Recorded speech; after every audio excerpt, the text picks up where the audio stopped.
আমরা চলে গেলাম প্রথমে মুরগি নিতে। ওনাকে বলতেছিলাম ভালো ভালো মুরগি দিতে, অসুস্থ মুরগি না দিতে। দেখে দেখে ভালো ভালো মুরগিগুলো নিয়ে নিতেছিলাম। তারপর কি হলো আপনারাই দেখেন আমি ওনাকে কি বলছিলাম। 160 করে ওঠাইলেন, 65 না 60 60 ওই ওঠান। আমি সেই সব দোয়ান ফালা সবসময় আপনার তো নেই।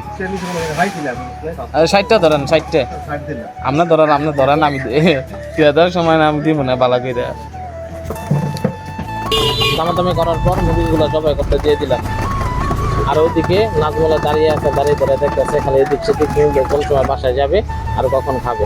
তারপর বলতেছে যে একবারে পরিষ্কার করে দিয়ে দেন যাতে বাসায় গিয়ে ঝামেলা করতে না হয়। নেন চেয়ারটা নেন।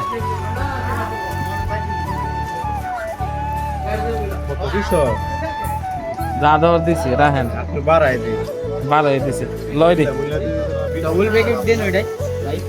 আরেকটা প্যাকেট দিয়ে দেন।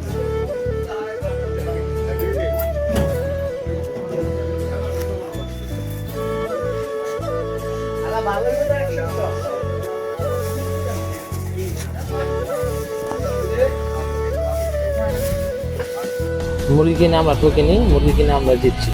আরও কিছু মালামাল নেওয়া বাকি আছে, তারপর আমরা ওইদিকে চলে যাচ্ছি। ওইদিকে গিয়ে তারপর আমরা সব কিছু বাকি মালামালগুলো নিব। আপনারা যদি পরের ভিডিও দেখতে চান আমাদের চ্যানেলে ফলো রাখবেন, ইনশাল্লাহ পরের ভিডিও আপনাদেরকে দেখবেন। আমাদের সাথেই থাকবেন। আল্লাহ হাফেজ, টাটা।